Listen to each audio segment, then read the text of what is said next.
allons chercher un accord dans cette énergie de « il y a un truc sur lequel on est tous d'accord ».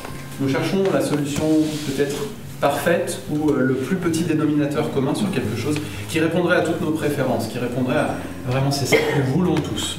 Alors au lieu de dire finalement je vais prendre uniquement les personnes dans mon groupe qui sont bien, il y a même des chances que j'y sois pas, donc ça tombe mal, eh bien on va essayer plutôt de faire une transformation collective, et cette transformation collective on va voir qu'elle transforme aussi, elle nous transforme, elle me transforme, et elle nous permet de mieux vivre ensemble. Quelque part entre les gens qui au quotidien se mettent à transformer la société et des gens qui le font dans un cadre particulier classique, aujourd'hui il y a plein de monde qui veulent changer les choses, mais ces gens-là ne sont pas visibles, leur action n'est pas visible. Vous avez envie de faire quelque chose, ben faites-le. De toute façon, votre projet sera retenu. Toute personne du territoire est importante, toute personne a quelque chose à raconter. Être clair, que tout le monde entende et que quelque chose se dégage de l'intelligence collective. Et donc, dans cette notion-là, l'objection est un cadeau. Merci, tu as une objection, merci. Merci de la poser. Merci de permettre au groupe, via ce que tu ressens toi, avec ton antenne, puisque chacun a son point de vue, personne n'a raison, chacun a ses filtres, sa perception du monde, ses visions, et du coup merci, et c'est pour ça qu'on est plus fort ensemble. Donc un commun c'est ça, on produit quelque chose avec un groupe de personnes et des règles pour les gérer. La coopération, puisque je vais travailler avec des humains, et donc je ne vais pas prévoir à l'avance qui va faire quelque chose, je ne vais pas dire toi tu n'es vraiment pas bien parce que tu n'as pas fait ce que tu devais faire, ça c'est bien dans un petit groupe planifié, mais en coopération, eh bien, on est suffisamment nombreux pour qu'il y ait quelqu'un qui participe et qui fasse quelque chose.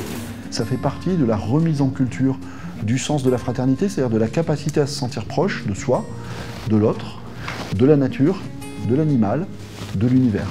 Un lieu où tous nous pouvons nous rencontrer avec nos différences pour faire ensemble cette expérience que par-delà nos différences et avec nos différences, il y a quelque chose qui nous rapproche et qui est le questionnement du sens et le souci de mettre un sens au centre de nos vies.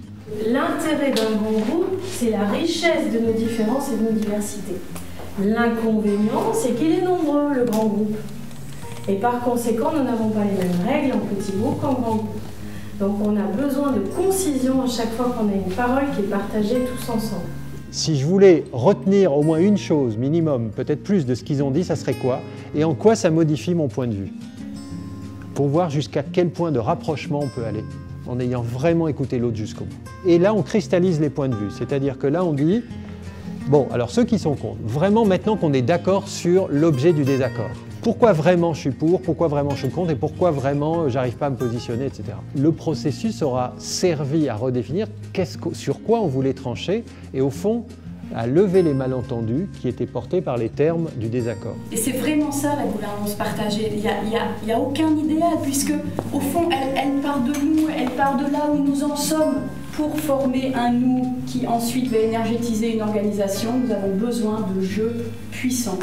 Nous avons besoin en fait que chacun d'entre nous développe son potentiel et sa forme à lui de leadership, au bon sens du terme. Décider par un chef, ça peut nous fatiguer. Décider par soi-même, on peut y passer un temps incroyable. Donc il y a une question de libération de l'envie d'apprendre, hein, de liberté pour apprendre, comme disait Carl Rogers. Il faudrait réintroduire, je m'arrêterai peut-être là-dessus.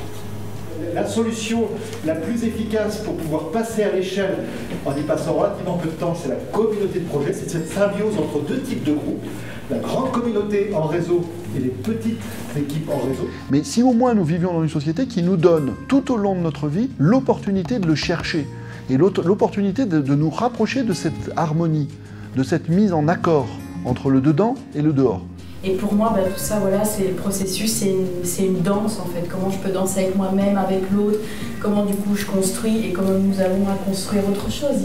It's time, enfin, je veux dire, de toute façon, c'est maintenant.